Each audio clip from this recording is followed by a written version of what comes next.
C'est chaud, Carmen Sama enceinte de son deuxième enfant. Cette promesse à Rafna en dit long. Pour plus d'informations après le générique. Avant de commencer, n'oubliez pas de vous abonner et d'activer la cloche de notification car cela va vous permettre de ne plus manquer à nos prochaines vidéos. C'est parti!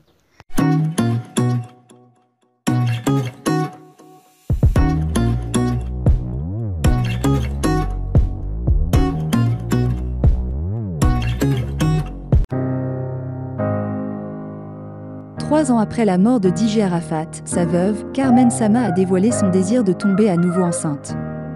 Elle l'a fait savoir à travers une promesse qu'elle a faite à sa fille Rafna en story de son compte Snap.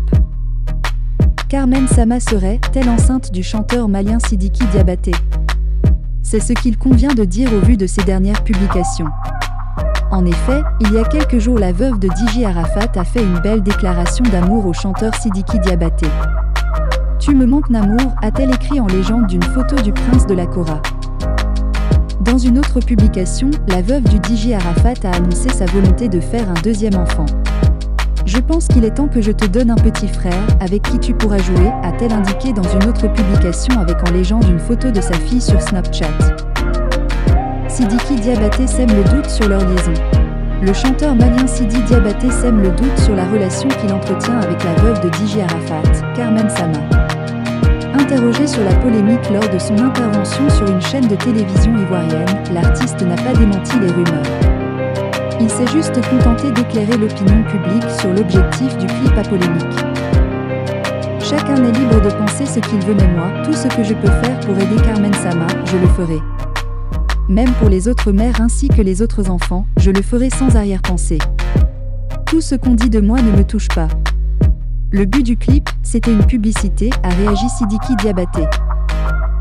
Je devais choisir un profil féminin qui représente la femme africaine. Il s'agissait pour elle de figurer dans le clip avec une tenue. Elle a reçu une 20aine de millions juste pour faire la promo, a expliqué Sidiki Diabaté sur Life Weekend. Pour rappel, l'apparition de Carmen Sama dans le dernier clip du prince de la Kora intitulé Diarabi Néné Bena continue de faire polémique. Des fans de DJ Arafat s'indignent contre la posture de Carmen dans ce clip et soupçonnent une relation amoureuse entre la veuve de leur leader et Sidiki Diabaté. Ces sorties de la veuve de DJ Arafat amènent les internautes à se demander si c'est un moyen pour elle de leur annoncer sa nouvelle grossesse. Colonel Mamadi Doumbouya, président de la transition guinéenne recevant Nana Akufo-Addo à Conakry en septembre dernier à Accra pour éviter de nouvelles sanctions de la CEDEAO, Communauté économique des États d'Afrique de l'Ouest, qui se réunit en sommet le 3 juillet 2022, Conakry est sur plusieurs fronts. À la veille de cette conférence des dirigeants de l'organisation sous-régionale, la junte militaire en Guinée s'est engagée dans une offensive diplomatique tous azimuts. Le colonel Mamadi Doumbouya a dépêché son ministre des Affaires étrangères pour faire un plaidoyer auprès de certains dirigeants influents de la sous-région. Abidjan, Dakar, Accra, Dr Maurice Kouyaté court depuis quelques jours pour plaider la cause guinéenne avant le sommet d'Accra, consacré en partie à la transition en cours en Guinée. Lors de leur précédent sommet le 4 juin dernier, les dirigeants s'étaient séparés, sans trouver de consensus sur les actions à entreprendre.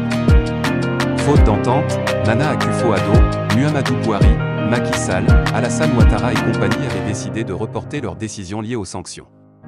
Pour le cas guinéen, ils avaient instamment exigé de la junte la finalisation d'un calendrier de transition acceptable et le relance du dialogue. La Guinée est suspendue de toutes les instances de décision de la CEDEAO depuis le lendemain de la chute d'Alpha Condé le 5 septembre dernier.